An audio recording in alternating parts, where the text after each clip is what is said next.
So as I'm waiting for lunchtime to come, I wanted to give you guys a few little behind the scenes, little clues and things that we're gonna touch on when it comes to lesson 3 of class. So one of the reasons why I created class was because I have a strong relationship to the military, and the last two S's, if you remember, lesson 1 about perspective and perception. If you were to flip those or make them into a mirror image, they kind of look like the number 22. And if you ever heard about Mission 22, it's something that's very important to me because I've had a couple friends that not only support things like that, such as the Till Valhalla Project, but other people that are former military that have, left this world. And unfortunately, it is sad to say, however, the last two S's, spirituality and science, I think they're supposed to work together to prevent that from happening. However, I wanted to bring clarity because sometimes people don't always understand the words that they're using when speaking to people in certain environments or that come from certain locations. So in other videos, I talked about the differences between the North and the South. In the South, they're always waving hello and smiling at you. Up North, that normally means you're in trouble, or, so on and so forth. Or they might say, we got to push it back in the calendar or push it forward.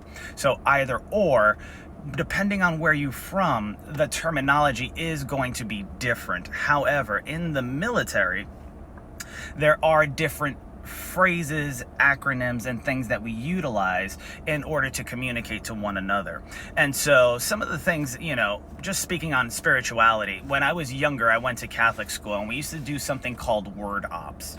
And word ops were pretty much little games that we used to play, and you used to put a word on the board, think Scrabble. But you would take a word and you would go ahead and see how many words you can make from it, or meanings and things that you can make from that one word. And one of the words I was looking at when I was at the Billy Graham Museum with my mother, there was a word that said people on the wall. And being that we were in a spiritual environment, I was like, hey mom, check this out. The Pope, because you can pull Pope out of there, right? The Pope is supposed to help those people who believe in L. So if you study spirituality, L is just another name or term utilized for whatever you want to call a creator, the universe, the energy that resides around us. In physics, this would deal with, I guess you would say, the electromagnetic spectrum and other things on that side. Now, I could get into the hairy details as far as that goes, but I'll save it for lesson 3 and the full course. Now, when you're discussing things such as people or humans, you have to understand that, well, it's a combination of words, right? Hue means color, and then man is what you are, whether that's a woman or a man. And if you were to draw, let's say, a squiggly line, the way they would track signals or frequency and radio waves and things like that, you would see that in a certain area, they become close together in the wavelength.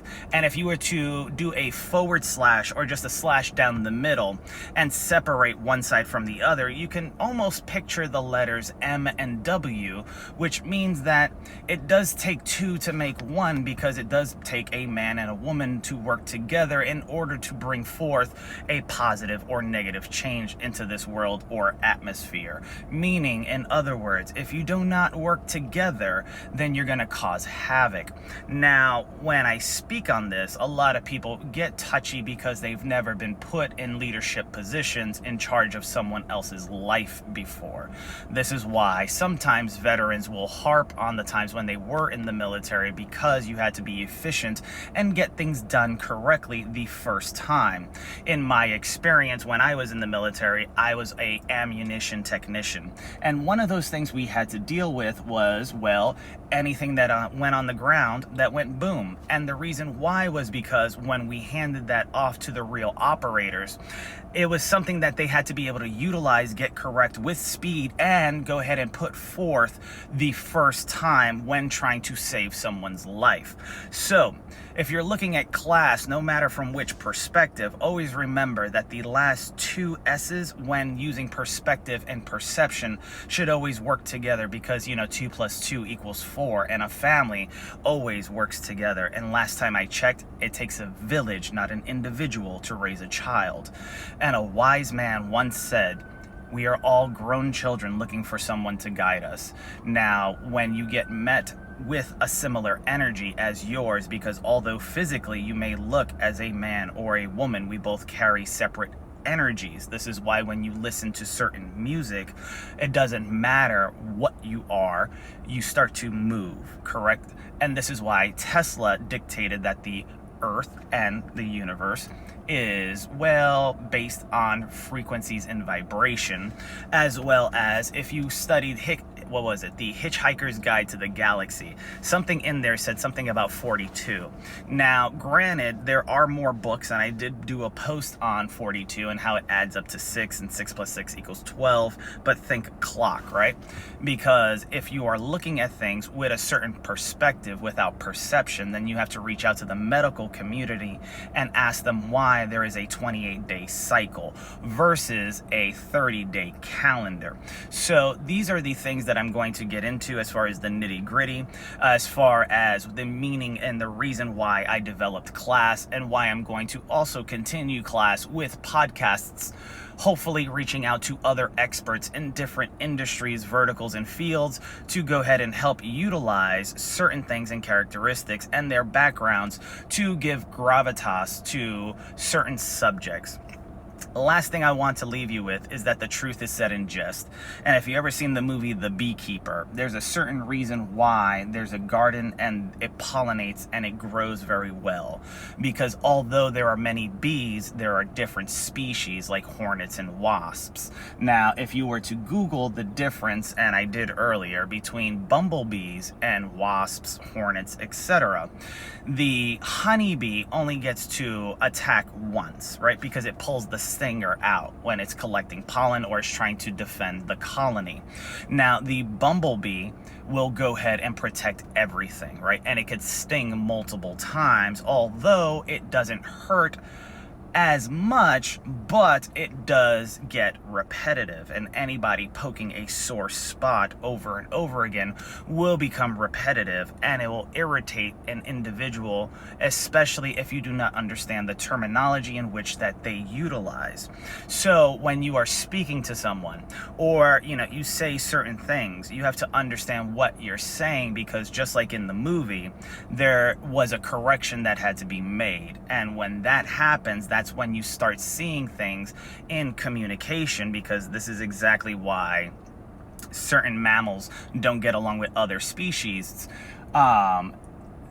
It's a form of communication, meaning if you were to go ahead and give someone a test to become a citizen in the United States in their own language, I guarantee you they will pass. However, they do have to learn English. However, with Ebonics, slang, entendre, and everything else, it becomes very difficult to understand what is being said, since in other languages, everything is more specific. So remember this, hoping that all you guys get to go ahead and tune into lesson 3 of Seeing in Between. And I'll leave you with this, just tapping back onto the beekeeper thing, right?